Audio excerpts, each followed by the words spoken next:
Hey everyone, I just wanted to go through this assignment for the Group Fitness Administration presentation. This is the video submission that used to be the group project. Remember, this was a group project, and when we went online, it changed to an individual project. So you are now responsible for doing it on your own instead of with the group, but the assignment hasn't actually changed that much, except that you're no longer working with the group. So you will select one of these formats: kickboxing, dance fitness. This can be Zumba, hip hop, jazzercise, whatever type of dance fitness you would like to do.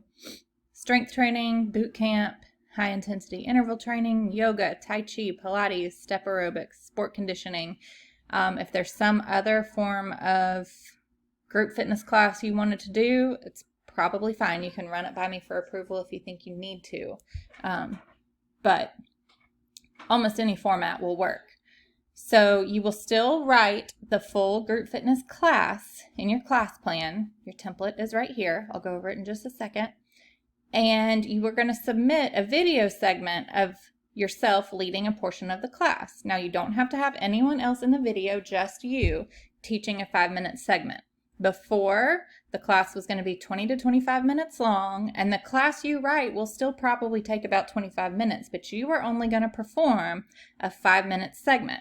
You were going to perform a 5-minute segment before we went online with your group. Each member was going to perform a 5-minute segment. So you're not presenting any more than you would have.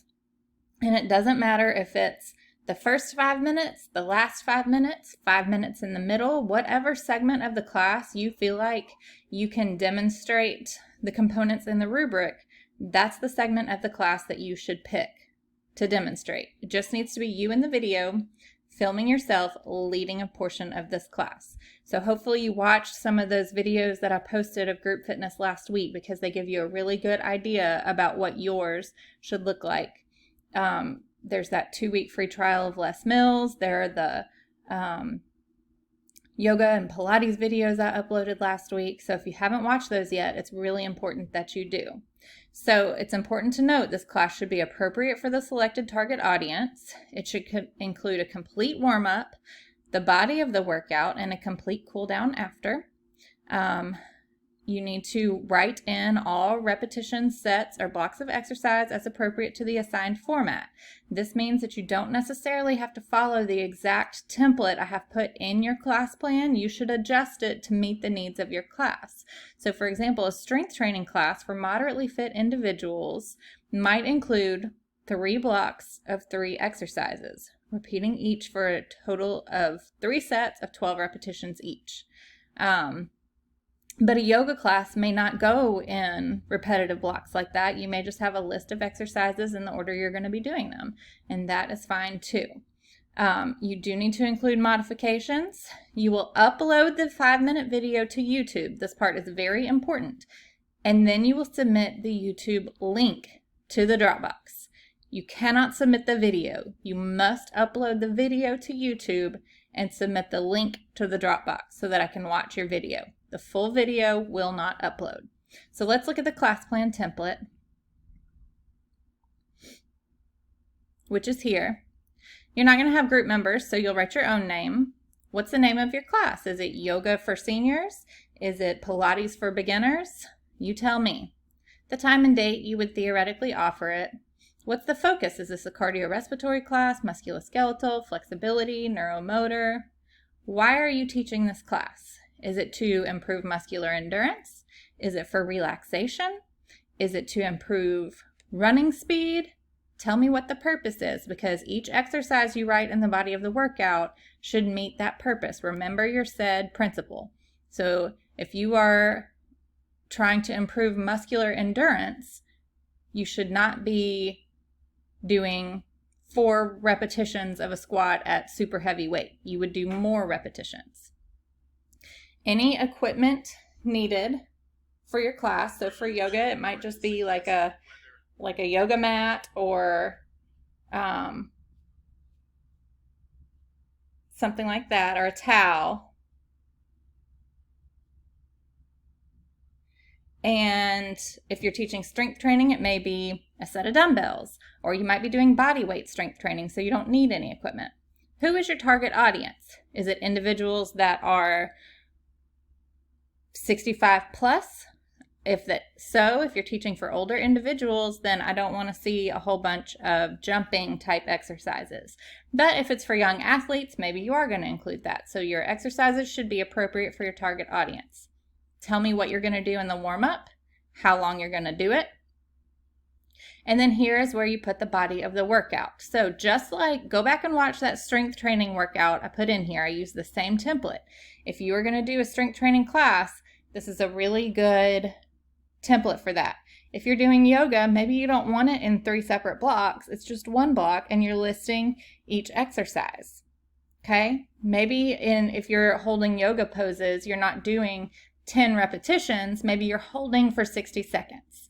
So think of this as duration or repetitions. Okay? Then tell me about the cool down for this class.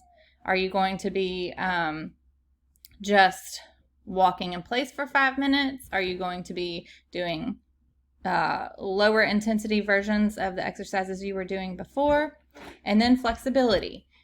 List the planned stretches. What stretches are you going to do at the end of this class and how long they will hold each stretch.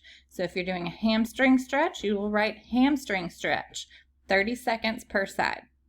Okay, so then let's go back and look at the rubric.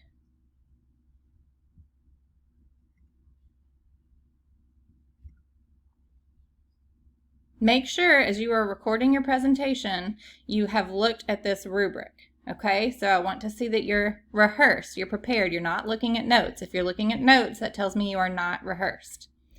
You should be speaking clearly and distinctly, have appropriate energy and volume. So if you're screaming at me in a yoga class, that's not appropriate energy.